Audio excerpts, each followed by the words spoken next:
Assalamualaikum warahmatullahi wabarakatuh. Waalaikumsalam warahmatullahi wabarakatuh. Perkenalkan, kami dari kelompok 3, kami ingin mempresentasikan tentang Uni Eropa. Sebelum kami mulai presentasi, perkenalkan, nama saya Resti Febriana. Saya di sini sebagai pembicara. Saya Silvia Kristia dari Absen 03. Di sini saya sebagai pembuat desain grafis. Saya Nanda Pribatul Syafiq sebagai pembuat desain grafis. Saya Tarmija sebagai pembicara. Mungkin langsung diserahkan kepada Tafizia dan Resti. Apa itu Uni Eropa? Uni Eropa adalah organisasi antar pemerintah dan internasional yang terdiri dari negara-negara di Eropa. Organisasi antar pemerintahan ini sebagai wakil dari anggotanya dalam percaturan internasional dalam bidang ekonomi, politik, keamanan, dan hubungan luar negeri dengan negara lain. Lalu kapan dan siapa Uni Eropa ini dibentuk? Kita bisa lihat pada akhir Perang Dunia Kedua bahwa ada 6 negara atau disebut negara pemerkasa, yaitu Belanda, Belgia, Italia, Jerman, Prancis, dan Luksemburg memutuskan bahwa cara terbaik untuk mencegah konflik adalah dengan mengelola sumber produksi atau bahan utama dalam berperang. Bahan utamanya itu batu bara dan baja. Lalu lewat perjanjian Paris tahun 1951 pada 18 April dibentuklah European Coal and Steel Community (ECSC). Nah, lalu pada 1954 ECSC ini menandatangani perjanjian, yaitu Perjanjian Roma, dan menyepakati dengan tujuan untuk pasar bebas. Lalu pada tahun 1992 EEC ini memiliki 12 negara, yaitu Belgia, Denmark, Prancis, Jerman, Yunani, Irlandia, Italia, Luksemburg, Belanda, Portugal, Spanyol, dan Inggris. Negara-negara ini kemudian menandatangani perjanjian Maastricht yang membentuk Uni Eropa di tanggal 1 November 1993 di Belanda.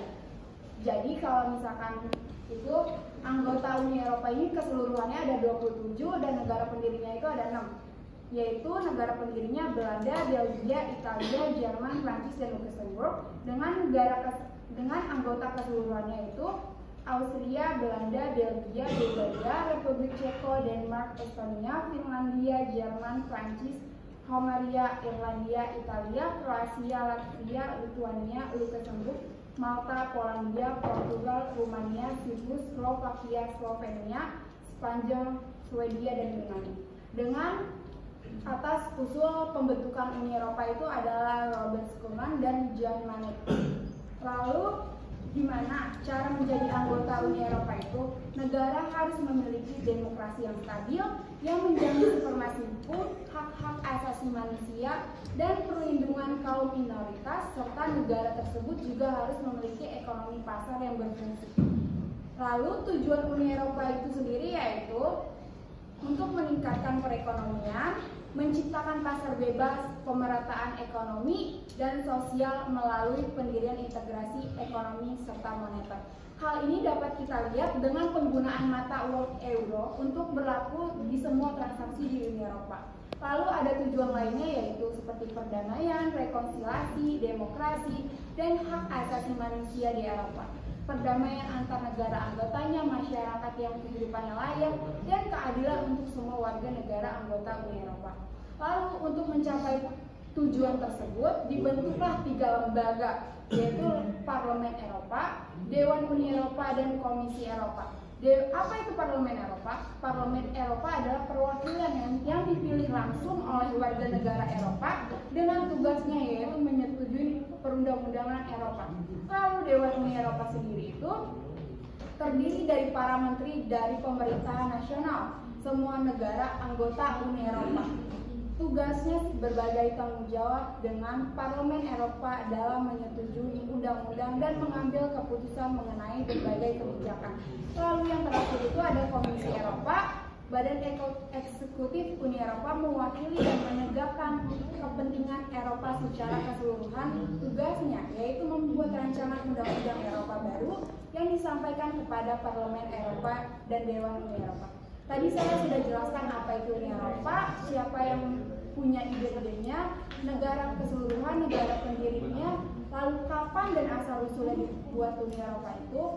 Dan yang terakhir itu ada pengaruh Uni Eropa dalam masa Perang Dingin dan setelah masa Perang Dingin.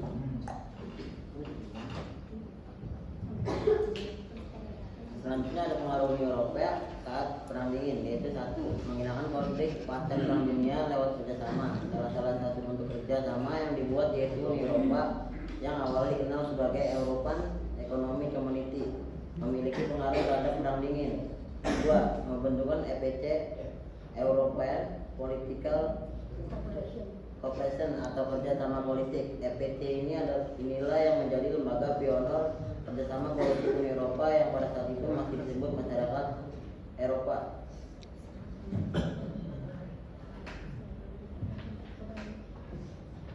Setelah Perang Dingin, yaitu satu, pembentukan Capital Market Union (CMU) atau Serikat Pasar adalah rencana untuk menciptakan pasar tunggal bagi modal.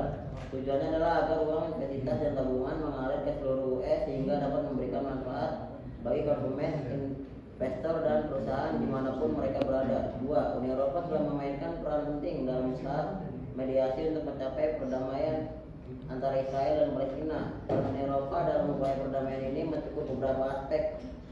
Dukungan diplomatik. Uni Eropa telah secara konsisten mendukung solusi dua negara, yaitu landasan untuk perdamaian antara Israel dan Palestina.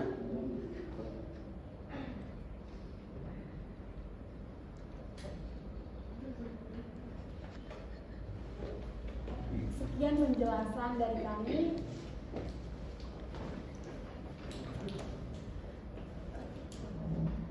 Apakah ada pertanyaan dari teman-teman semuanya? Ini nanti dilanjutin minggu depan ya. Langsung tutup aja. Sekian presentasi yang dapat kelompok kami sampaikan. Mungkin kurang lebihnya mohon dimaafkan. Wassalamualaikum warahmatullahi wabarakatuh. Waalaikumsalam.